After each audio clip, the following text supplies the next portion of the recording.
right, guys, on this episode, we have Steph. You know what? It's hard for me to pronounce your last name, but I'm going to try Parejamaas? So close. It's Parejamaas.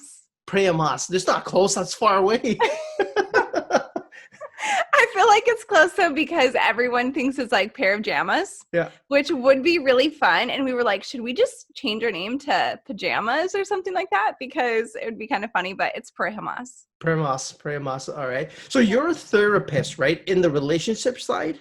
You know, I used to be a therapist, Okay. but I have like my master's in therapy and I used to work as a therapist, but we've moved around so much that I've actually let go of the therapist track. And now I just focus on like coaching and I use my certified family life education and stuff like that instead of the therapy. So I no longer do therapy and instead I do coaching and hypnosis and just education and So, really help people make plans of action to get towards where they want to go versus focusing on the hurt and the deep healing, if that makes sense. yeah, it does. Yeah. Okay, a quick question. So this is a side topic. So a therapist, are you licensed? So you have to be licensed in certain states, or is it nationally? Well, it's each state has their own licensing board and their own licensing regulations. And Mhm. so it's very difficult because we moved from Arizona to Oregon to Oklahoma back to Arizona. So it's really hard to transfer your license to Yeah. each state. So I was like, oh my gosh, this is just not really, and it's expensive. It's Yeah. really expensive to transfer, get your license, continue with it. So I was like, you know what? I'm already a certified family life educator, which surprisingly takes the same amount of hours of experience and creating your own programs and stuff like that to become certified as that as it does to become an independent licensed therapist. So I was like, you know what? I have this. I can bring this with me everywhere. And then I also went to school to add in hypnosis. And so I could be a hypnotist and really help people like get their goals and break through their limiting beliefs like right away. And so that's what I've been doing instead because that can come with me anywhere. Well, not every state lets you do hypnosis, but you just can't say you're a hypnotherapist. So I don't say I do hypnotherapy. I just do hypnosis because that's what you have to say in order for it to be okay because I'm not a licensed therapist. Got If it. that makes sense. Got it. Yeah. All right, just quick bio. A quick bio. Yes. I think you covered most of it, but Yeah. Okay. Let's see. A quick bio. Well, I love dogs, but I'm just kidding. Well, I'm not kidding. I do love dogs, but I think the bio is always the most difficult part for me to do. So I guess I now consider myself, I'm a love coach. So what I really do is I help people better their relationships. So I figured why not use all of my experience, all of my education to help people really apply the tools to better their relationships and better their life. So I do that. I live in Arizona. I've been working in the behavioral health field since 2002. I've lived all over the US just to see what I like. And my favorite job that I ever had besides what I do right now is when I did AmeriCorps. I moved to Connecticut with just like one suitcase, never been, moved to Connecticut, did AmeriCorps, and I worked with inner city kids, like youth, working with teen moms. And then I did a group of just like education and life skills. And I only made like $600 a month. And I lived like literally in the not safe areas of Hartford. And it was the best experience ever, though. I loved it so much. And I'm so grateful that I had that. So I guess, is that kind of good for a bio? that's really good. What was your favorite part of the US Oh, you know what? that you lived? I loved like scenery and just the feel of the environment. So I love Bozeman, Montana.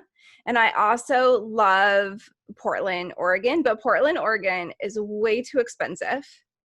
And so that's why we left there. But it's so beautiful. And also the rainy season was hard for me there. Hmm. But Bozeman, Montana to me is like a big warm hug. I just love it. But I felt like it was a little bit too small to continue to like raise my son there and all that stuff. So now I really enjoy, what surprised me the most though? This is what surprised me out of all the places, Oklahoma City. It is surprisingly a fantastic city. Is It it? reminded me a lot of like northeastern Montana when I first went there, but then it just grew on me. Like there's barely any lines. There's really cute little parts of it. People are pretty friendly. So it was really, that kind of blew my mind. So I What do did you like, mean by okay. lines? Okay, so let's say if you went to go to a store, even on Black Oh, got it. Friday, Yeah. there's like no one out. Yeah. So Lineups there. I got it. At the yeah, stores or yeah, okay. it's so not busy. I thought you meant like city line. Oh, There's like no. nothing there. Okay. Fair enough. Fair enough. All right. So most of my community is small business owners, individual or up to like 10 staff members, right? So most people when they talk about relationship, they talk about spousal relationship, friends, and family. We want to start. We want to chat on this one more about business relationship, how you deal with staff, how you deal with business partners, vendors, customers, clients, everything else, right? So. Uh, in times like this where most of the world's in quarantine, what's the best way of building relationship when you're not face to face, and Zoom meetings and FaceTimes are the new norm for this time? How do you build that trust, that longevity of relationship?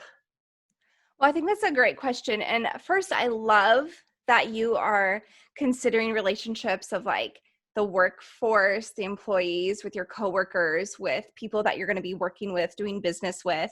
I think sometimes that's overlooked. And we think that it always has to just be like this even kill professional, like all of this stuff. And I think we forget that we could add like funness and some personality to it and just getting to know people on a personal level. So I know that you also love Gary Vee. Am I right in that? Yeah. So did you see how he said he was like hiring a chief care officer or something like that? Yeah. Yeah. So I love that concept and the idea of making sure that you care about the people you're working with, and like that has to be known.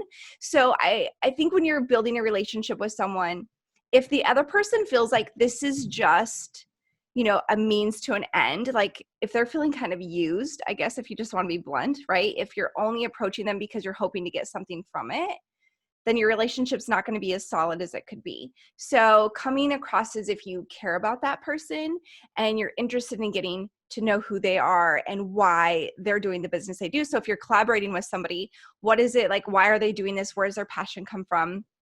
And I think one of the best way to do that is ask questions. So, when you started, like right away when we first started talking, we started with questions, right? And that's how you build your rapport and start connecting with each other. Also, have you ever read the book Captivate by Vanessa Van Edwards? Yeah.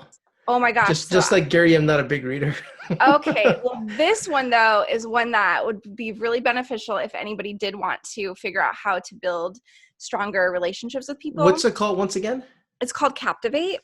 I'll show Captivate. you. Okay. Oh, you got it. I Nice. have it right here. Okay. It's really, really good. And so she basically gives you the hacks to connect with people and all of that. So one that's so simple, like let's say you're doing a video call, such as we are right now. One of the first things you can do to just show, like she calls it, Vanessa says, I'm a friend, not a foe. And so you like have your hands, let them see your hands, because that psychologically lets you know that you're connected and you're safe, right?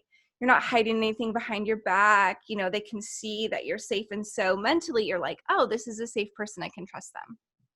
It's just a nice way. Just a hand. Yeah. Yeah. And so it's like, hey, how's it going? When you first get on, because since we are doing all these things, we can't really read the energy as well as if we're in person with somebody, right? So Yeah. our eyes are really going to be picking up on, and our ears, right? We're going to be paying attention to what do we see and what do we hear. And so we're looking for that body language, we're looking for the tone of the voice. So I think all of those things are really important when you're meeting someone. So one of the things that gets me confused, and I'm doing this right now, is I'm focused on you, right? So I'm looking at your eyes when you're talking, but I'm looking at the screen. I'm not looking at the camera. So you don't see me looking at you, right? And when somebody's chatting with me the same way, I'm like, okay, there's no eye contact here. And then I got to realize that they're looking at me. They're just not looking at the camera, right? So, things get thrown off there as well. You're right. Exactly. So even when I'm talking to you, I don't know if you can notice, but there are times where I'm looking at my camera versus you. So this is when you can kind of do you know NLP? Mm-hmm. So this is kind of when you can use that soft gaze of NLP. And so even though I'm looking at the camera, I can still softly see you down in the corner. So I know we're engaged still, right? Yeah. And then when I'm not talking, I look at your picture. Sorry to cut you off there. Just in case people don't know, NLP, neuralistic lingual. A neuralistic law. Oh gosh, now I'm processing. So that's the end of it. So it's basically what it is. It's like mind hacks. It's a way for you to really tap into like the power of your brain, reprogram it, make it do what you want it to do, all that kind of fun stuff. So that's something that I always think of as just softening your gaze instead of like laser focusing on the camera. It's like a soft gaze because when you soften your gaze, it helps you take in more around you. Mm-hmm. So that's kind of a cool thing. So the other thing I was thinking about when it comes to coworkers and building relationships and meeting online, you can add some fun to it. So if you have to do meetings all the time, maybe you're like, okay, let's have a theme. So let's do a 90s theme or an 80s theme or, Mad Men theme or something like that as we meet with each other online to just add a little bit of like humor or playfulness or lighten the load because also right now everyone's really stressed. Yes. Not only are you stressed about is your business going to make it, what's happening, or like how long do we need to be closed for? How can we bring our business online? All of those type of things are going through us. So we're stressed. So sometimes it's nice to just add a little bit of playfulness to let that stress kind of, take a break for a minute, just go to the side. And that way you can kind of connect with each other and be creative, like tap into your creative side a little bit different because when we tap into our creative side in another way, it helps us be more creative in our business, right? Because if we're just focused on, okay, we need to be really creative in the business. We got to make sure our doors don't close during this quarantine and the coronavirus and all of that. Then it's like, if you're focused on that so much, it's harder for the ideas to come, right? So we all hear those examples. If we held onto the sand too tight, we lose it all.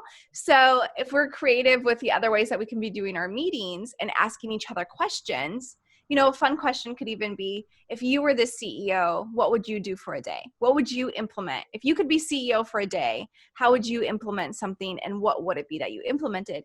Because this also gets you to know what's important to your employees, I like that. That's a good one. Yeah, thank you. Also, I don't know if you've seen this, but have you seen people where they're like, you can pay to have like a llama join your Zoom call? No. Yeah. I mean, people are getting really creative. Would you see this? I think I saw it on Facebook, or I think I've seen it going around Instagram on little like ads or something, but it's literally like you can pay $100 for a llama to join your Zoom call. And I thought that's a good business. Like, when people are complaining that their business is not doing well and there's, people like this that going out there and testing this out, I like that. As soon as I get off this call, I'm going to actually look that up.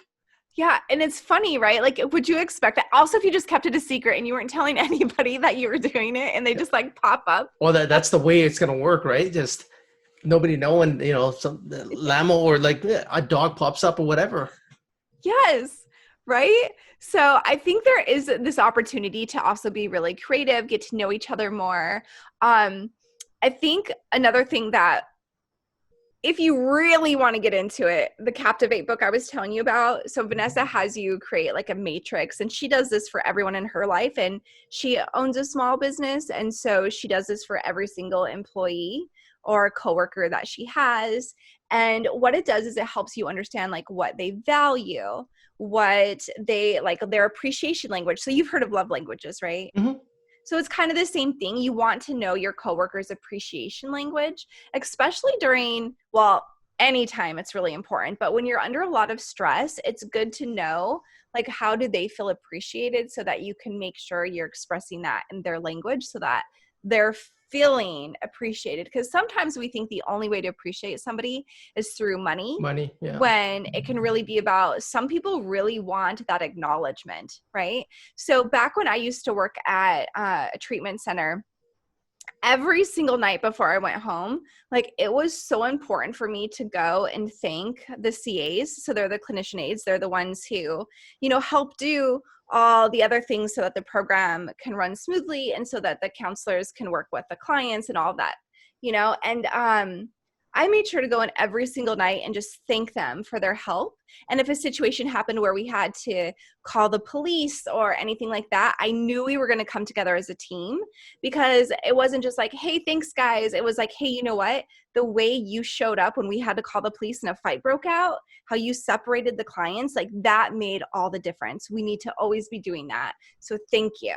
Do you know what I mean? Like giving more specific appreciation can really help people know what they're doing well, especially if it's their like words of affirmation is their appreciation language, right? Also, other ideas that people can have, and I think this goes to why Gary Vee wants to have that care officer, right? Where he said, kind of like stock what your employees are into and stuff like that. So if their appreciation language is gifts, you kind of know what to get them. So I worked for another place when I used to do so I work for the suicide crisis line. And so if somebody, wanted to kill themselves or kill somebody else, we would have a team go out and we would talk to them and have them, change their mind basically on doing any harm to themselves or others. And this company, because any nonprofit, has a limited budget, but they every single year on your anniversary, they would give out tickets to the movies. And so, but you felt really good. It was like, oh, yay, I got like a little token of appreciation, which really felt good. And then another company I used to work for, they would have like a kudos. So every week when we would have our meeting, our company meeting to discuss the clients and what our, action steps are, we would go over like if there was any kudos that anybody got, and we would like read them out loud for everyone to hear. So, there's all these different ways where you can be making sure that you're understanding the people that you're working with, appreciation. And I think that's why like thank you notes are so important with like vendors you want to work with, stuff like that. Just doing that little extra makes it so you stand out and you build a deeper connection with the people you're working with. Yeah, 100%. I get that. Another topic that comes up here is obviously within a small business or whatever size the business is, you're gonna have staff. Now, if there's an argument between the staff, when does the leader step in? Do they step in, or if they do, when is the right time? Because I'm gonna believe that it's better for them to deal with it. That's how more bond and trust is built. But there's going to be a point where somebody needs to step in. Can you talk a little more about that? I think that would actually be a great question that you're asking during the hiring process. So if there's a conflict, at what point would you want me to step in? I think because each person is different. So I can handle conflict. It doesn't bother me as much. Like I don't enjoy it. Like I get all sweaty and stuff, during conflict, but I want to address it myself. But I might have a coworker who is such a people pleaser and gets so uncomfortable with any conflict, they don't even know how to approach it. So I think some things is you could do a class for everyone to come to as part of the training process. Hey, this is how in our company, we want conflict to be handled. So if you do that so that you create the culture of their environment, what we want you to do is talk to each other about it first. And hopefully your coworkers care about each other. And I think that also comes from the top down. Are you creating an environment where you guys care about each other, or is it cutthroat? Because if it's cutthroat, they're not going to care if they're upsetting you, right? They're going to like, it is what it is. Toughen up, like who cares if your feelings are hurt or if you're uncomfortable? And if that's the case, if it's cutthroat, then you might need to bring in the leader more, but I don't know that that's going to do much good, right? Because then what are you going to do? This is the culture you created. Yeah, it's the top down. If the top is bad, then it's just going to flow down. Yeah. But if you're creating a culture where you care about each other, the leader very likely won't have to step in very often at all, unless it's like harassment or something like that. But if it's just a conflict and you're trying to figure out like, hey, we had this deadline and I felt like you didn't do your part and I had to carry more of the project and that was really frustrating to me. That's when, if you're creating a culture where you care about each other, those conversations are going to be much easier to have, because that person is generally going to be like, oh my goodness, next time, please let me know ahead of time that you're feeling like I'm not doing my part. so that I can step up and, maybe we touch base a little bit more often during the project to see how we're both feeling and if we need to make any adjustments. And then it can be handled between the two, right? And then there will probably be some instances where you just can't figure out a way to compromise or work together, where you just might want to call in the leader for brainstorming solution ideas, not to come over and be like, okay, you do this and you do this, but more of like, okay, let's brainstorm some solutions here. What could be, where can we go so that you're both feeling heard and you're both getting needs met? Like for an example, I had a coworker who was so rude to me, like literally scream at me in front of clients, everything. This is at the treatment center. And it was like, literally, I'm like, oh my gosh, this is insane. And so I would ask her in private, I would say to her, hey, is there any way that you could speak to me a little bit different? Because especially in front of the clients, like I understand that they need to take their medications, but they have this much time to do that. And we were finishing this really important discussion. So, in the future, I would really like it if you were more patient and would talk to me about this in private instead of yelling at me in front of all the clients. Because when you're in a treatment program, if the clients see that there's conflict between the staff, that's like good manipulation ground. Mm-hmm. You know what I'm saying? Mm-hmm. So you have to be a united front. And so that didn't work though. And I talked to her probably 2 or 3 times. Maybe I tried to talk to her about the way she was approaching me. And eventually I talked to her supervisor because it wasn't changing. And I was like, oh my gosh, something has got to change here. I don't know what to do, but this isn't working. And then that didn't do much. And so eventually we had to get the entire, like my supervisor, her supervisor, the supervisor of like the entire program come together and try to find a solution. And so it was unfortunate that it had to go that high. However, sometimes, if one person's not willing to budge and the other isn't. However, the culture of that treatment center, the specific one that I was at, wasn't about caring about each other. It was very much divided. It was like the counselors versus the CAs and all of that stuff. So it just wasn't as Sounds like effective. that sounds like from top down. Yeah. I don't think it was at the level that you guys were arguing or had the issue. I think that came from seniors downwards. Yes. Yeah. Yeah. So, going back and forth here. Now, when quarantine is over and companies have not built that bond, what do you think is the best way of building that bond when they're back at the office? Well, one thing that I think can be really helpful is whether you want to do like team building. So I know you can hire people to do team building and you can do all sorts of crazy stuff, right? You could go on obstacles together. You can go on like drumming ceremonies, or I'm sorry, I'm not sure exactly what you would call that. But I get it. Yeah. There's all these different things that you can do with each other. So I think some things are maybe you have like your ice cream socials or whatever, just add a little bit of fun, that playfulness. Also truly understanding each other and like what makes them feel appreciated and when are they cared about. And if they have something stressful going on, hey, I know that at home right now, this stress is happening. Is there anything I can do to support you at this time? Is there an email I can answer for you? Something like that. Or one time, I just like to give these examples because I think it helps. So I had wrist surgery, Mm-hmm. and one of my coworkers, I remember she was my supervisor, and I couldn't type the notes as quickly as I needed to. For documentation, you have to write documentation every day. And I just couldn't keep up because I had wrist surgery and I'm right-handed and I couldn't do it left-handed. So she was like, you know what, I'll write your notes for you. So you just let me know what happened and I'll go ahead and type up your notes. And I was like, oh my gosh, that's amazing. Yeah, that's building bond right there. Yeah, that was so helpful because it would have taken me forever to get them done left-handed.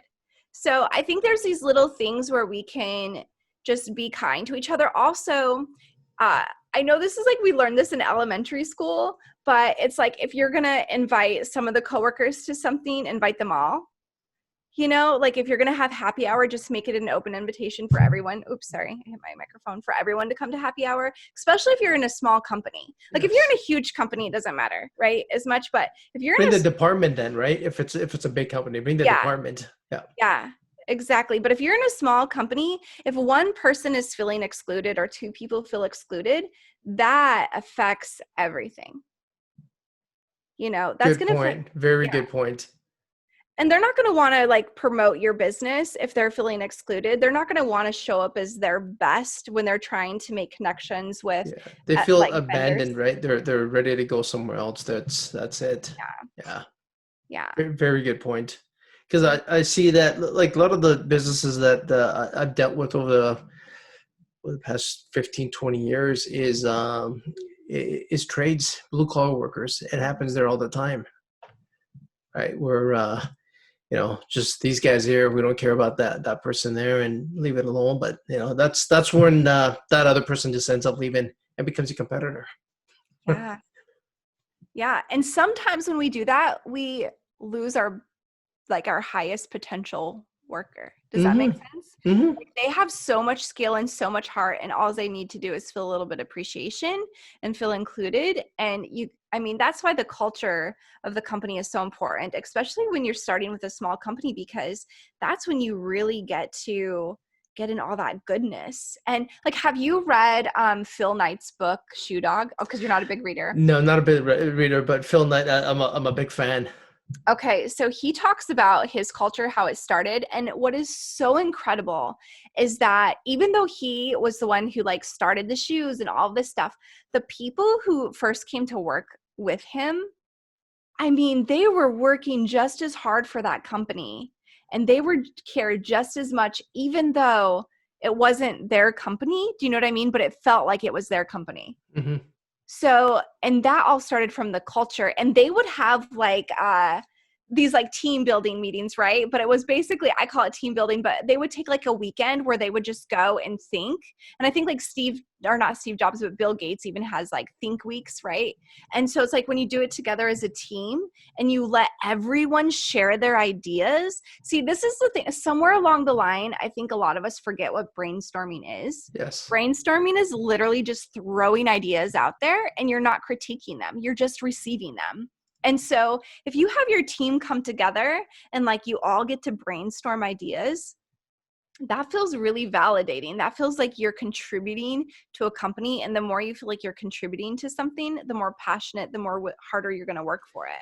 I think ego blocks a lot of this at the top senior level of companies. This is not my idea. Let's kibosh it right now. They don't want to take um, that advice from their workers, and I see that over and over and over again. Rather than here's a platform here, we're open for you guys to do anything, go and do it, and let's see what happens. And I think Google was really good at that. That's why a lot of like Maps and uh, Chrome and all this other stuff that came out was just pretty much test. I think Facebook had the same thing. They had the Friday night hackathons or something like that. And from that, like a lot of these other um, parts of the business created.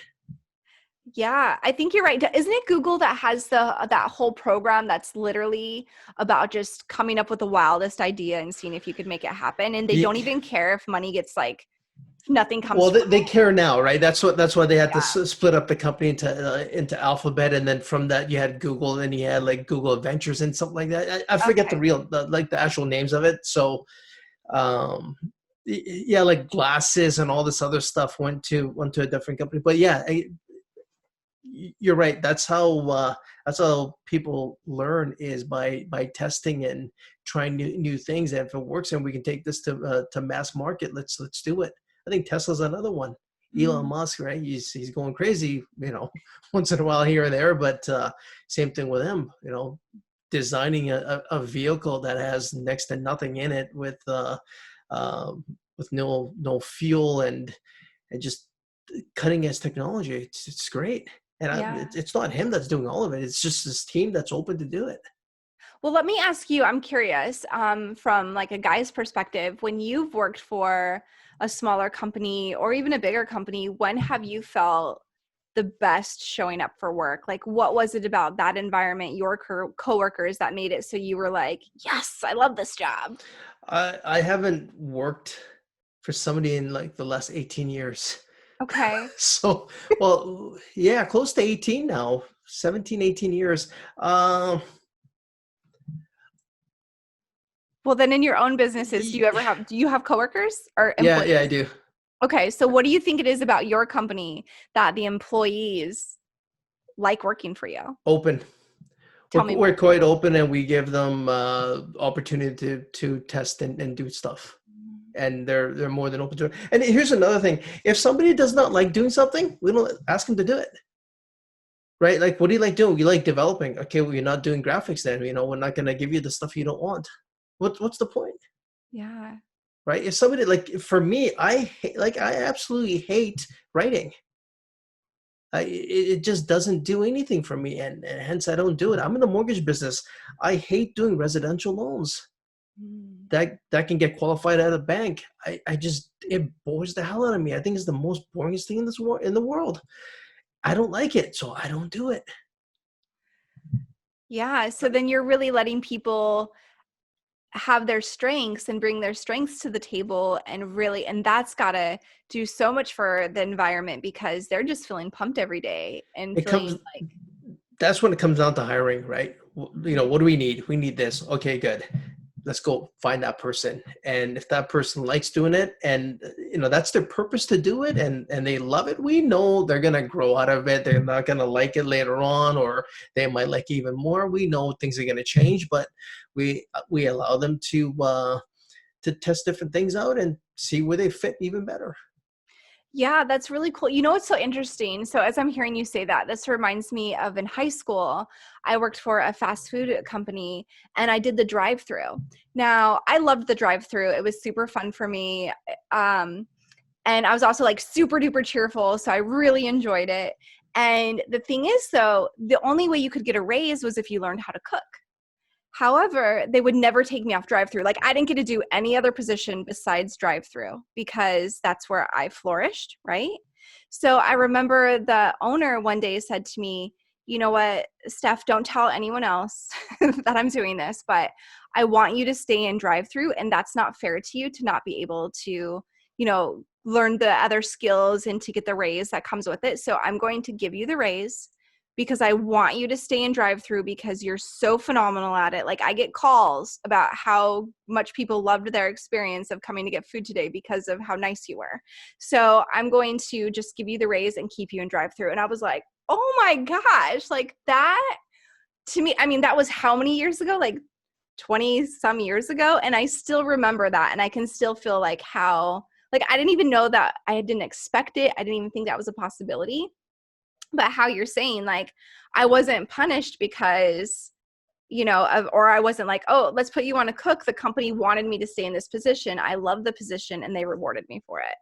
So, That's a good thing. Hopefully that company changed and has been seeing that, because when you're the pro at your position, right? You're the specialist in that position.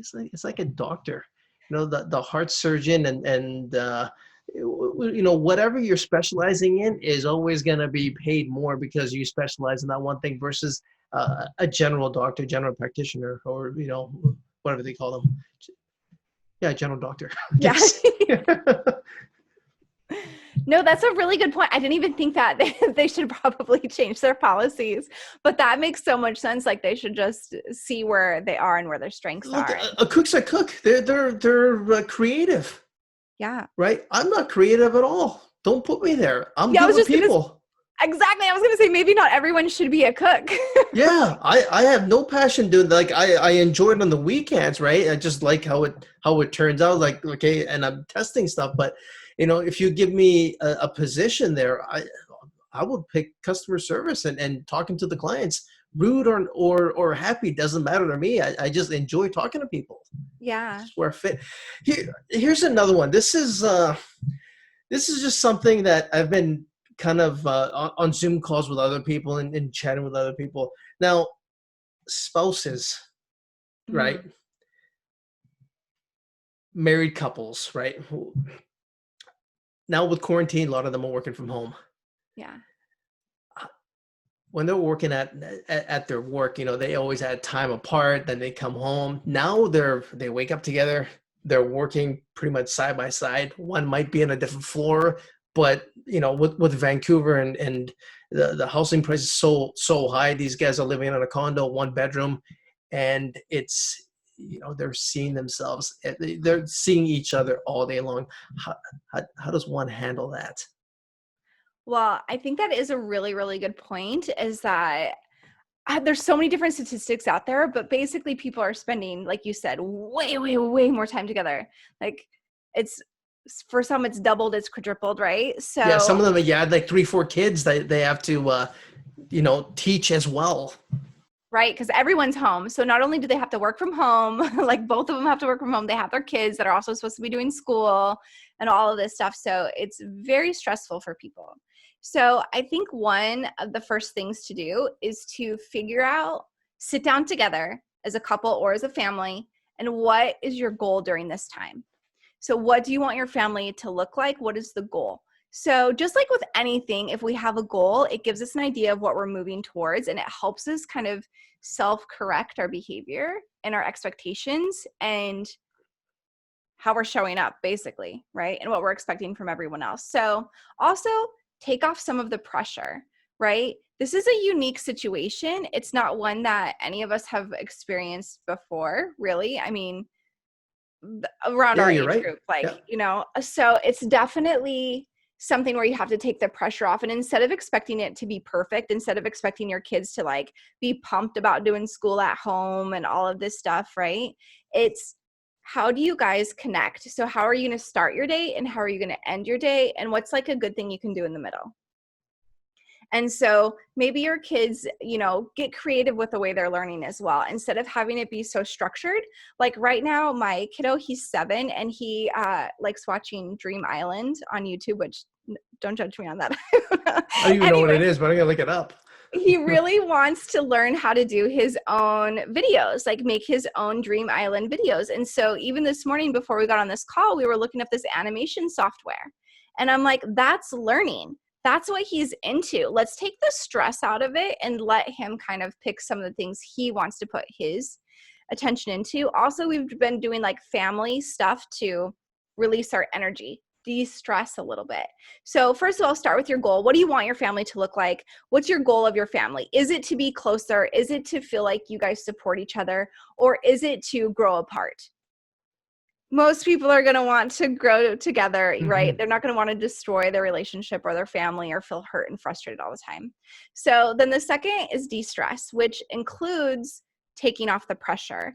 And so one thing we do with our kid too is we'll jump on the trampoline. We go for a walk together in the mornings before it gets too hot, because we live in Phoenix, so it's pretty hot right now.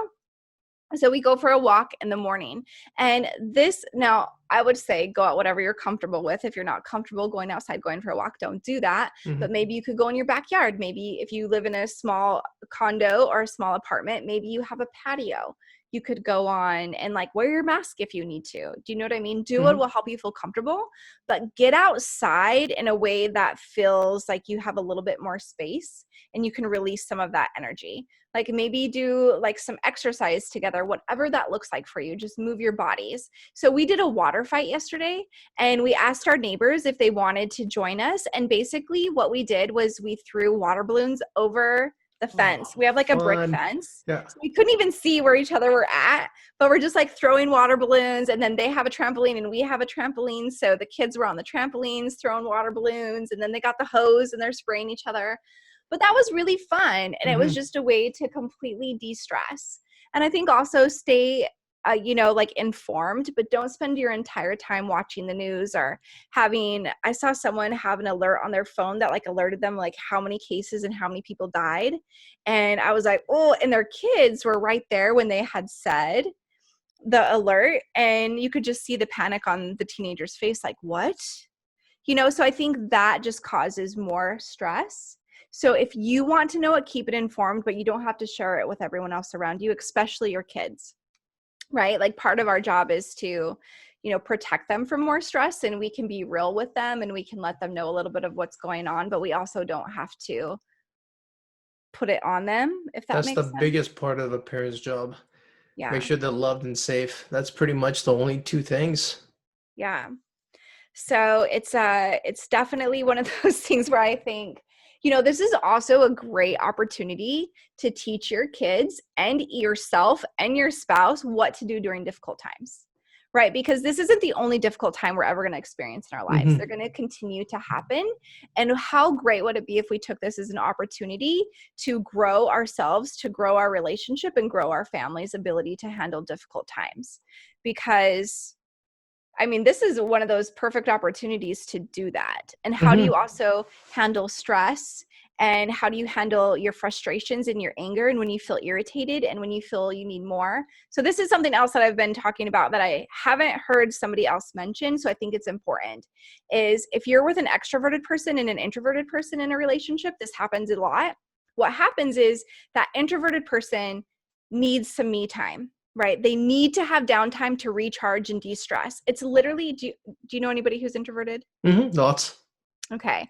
It literally feels like in their body, like this is how, I'm extroverted and introverted, so a little ambivert, right? But some people who are like really introverted, their like body starts to feel irritated when they don't get that time to like decompress. Like it's like, right? And then that shows up in how they're behaving and acting, and then all that frustration. So what will happen a lot of times is in a couple, if one's extroverted and one introverted, the extroverted person will say, at just like a random time, hey, why don't you go take some me time? And the introverted person is like, oh no, I'm good right now. Like I want to spend time with you or the family or do this activity. And then later when they need the me time, when they're feeling that like vibration of I need me time, the extroverted person's like, oh, I already offered it to you and you said no, so now you don't get it. Okay. Right. And then it's like exactly how your face, right? It's like, what? But I need it now. So part of being in this together is to support each other, right?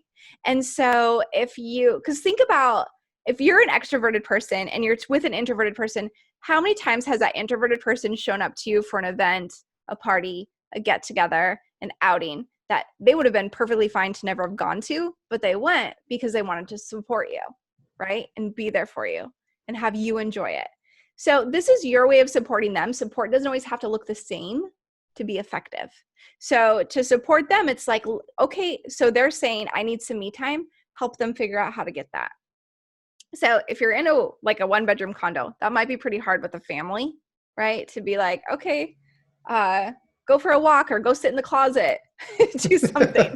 You know what I mean? Go to the bathroom for a few minutes, figure it out with them, but then help support them get that time. And I think also as an extroverted person, then like you're probably going to want some time to do your Zoom calls or Zoom happy hours or play your games online or all of that stuff. And so I think it's allowing time for everybody to have a little bit of what they need, and the kids too. The kids can't just expect to be at home and like be super well behaved and sit still and not rock the boat. Let them be kids and let them play and figure out what kind of messes they can make and stuff like that. So I think all of that's really important to just like know the people you're with and how can you support them through it in a way that builds you guys up instead of tears you apart. I like that. Yeah, that's a topic most people don't talk about is the difference between the two. Yeah. Right. I'm Yeah. extroverted by far, but I need me time. Right. Yeah. And for me, it's like I don't need me time every single day, but at least once a month, I would take it. I love that. You're like 1 time a month, 2 hours. Actually, you know what? Honestly, I need me time twice a year. Okay. Usually for me, I'll take it New Year's Eve. Okay. Not the whole day. I will take, I don't know, from like 3 p.m. to like 7 p.m. before start heading out or whatever plans it is. So I'll take those 3 hours or so, Mhm. and I'll just reflect on the past year and what I need goal setting for going into the next year. So that me time, and then I'll take my birthday as well. Okay. And that's it's me time. And that day I haven't taken the day in the last few years because of work. but before I used to. But now if I get a couple hours, and I'm happy. But yeah, twice a year deep, and then every once in a while I need some me time. I love that though. And knowing that about yourself, but being in a relationship that allows you to have that and honor that is so, so important. And so I think part of this, if you're both at home and you're working, whether you have kids or you don't have kids, setting up a schedule so that you know where you're going to work, when your working time is, when are your breaks, when is your lunch, all of that sort of stuff. And here's something that I think is important to remember too. So just because your partner's working, that does not count as me time, right? That's not their me time. That is their working time. That is, they're not being creative and enjoying like their life creativity. They're focusing on their job, and which is not me time. So I know like I stay at home and my husband works. And so if he was working from home, I would be tempted to be like, well, you don't give me time because you've just been working all day. Like now it's time to hang out with me. But it's also, well, if I want him to be the best he can be, he also needs time to recharge when he needs it. So maybe that's part of your schedule is, well, when you like, this is when we can have me time if we need it or if we want it, or are we going to just say, okay, I need me time now, like wave a little flag and this is and then you just support it at that time. So come up with a plan together about what me time is going to look like and figure out how it'll like support that person in the way that is actually going to recharge them, you know? There's work time, there's me time, and then there's us time, right? And that's the breakdown. There's probably more than that. There's kids time too. There's a lot of other friends times, but work time is not me time, and it's not us time. It's different time. Last question here. Now we're talking about business relationship. We're talking about relationship with spouses and staying home. There's a lot of people. I'm not sure what numbers they are, but there's probably millions of people, tens of millions all across North America that are single times like this, and they've been quarantined and alone home. Any advice for them? Because I think a lot of them are going through some tough times right now. Yeah, I think that's a really, really good point. So I think one of the things that if you're single and you're at home, this is such an incredible opportunity to build your relationship with yourself. So maybe something you could do is write yourself an experience list of all the experiences you want to have. So, and on this list, you can do, maybe you want to read like all these books or something, or you want to watch all these shows, you want to Netflix the bananas out of this quarantine, you know what I mean? Or whatever it is, but include free things, include things that are going to feel like luxury, things that you could do in a day, things that'll take weeks, just like put everything you want to experience on that list and then start like make it fancy if you want to. You can make it like a vision board if you wanted to, however you want to do it. And then start planning out like how can you actually do some of these things and, take time to also like, would you want anyone to come with you? How's this going to look? Because sometimes we wait to do really great things for ourselves. We think, oh, when I'm in a relationship, I will do these.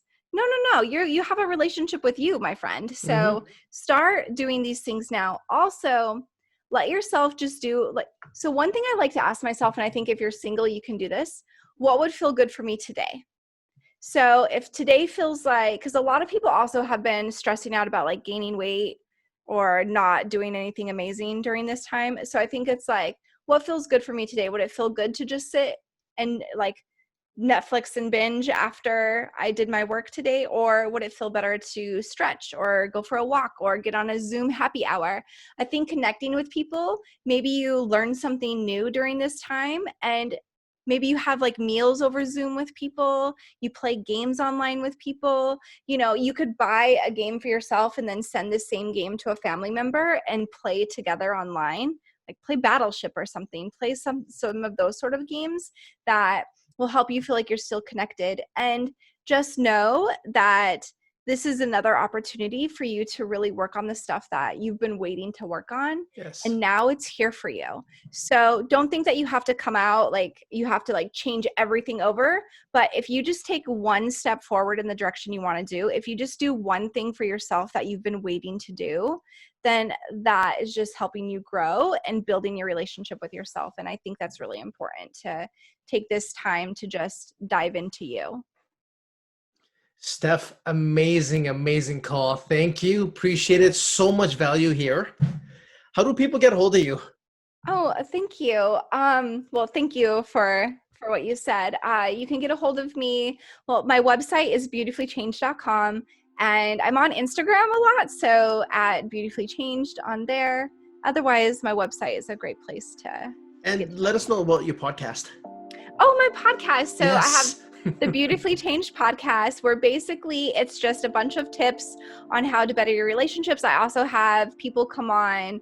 I'm kind of tweaking that a little bit, but I have a lot of guests who have come on to share about how they help people as a resource. I want people to know all the resources that are available to them for whatever issue or whatever they're trying to work through. Also, I mean, it's just a place to know that you're loved and that you can make it through whatever it is, and you can create the relationships you want to have. Awesome. Thanks, Steph, for your time. Appreciate it. All the best during this quarantine, and offline, let's keep in touch and see what we can do together. For sure. Thank you so much.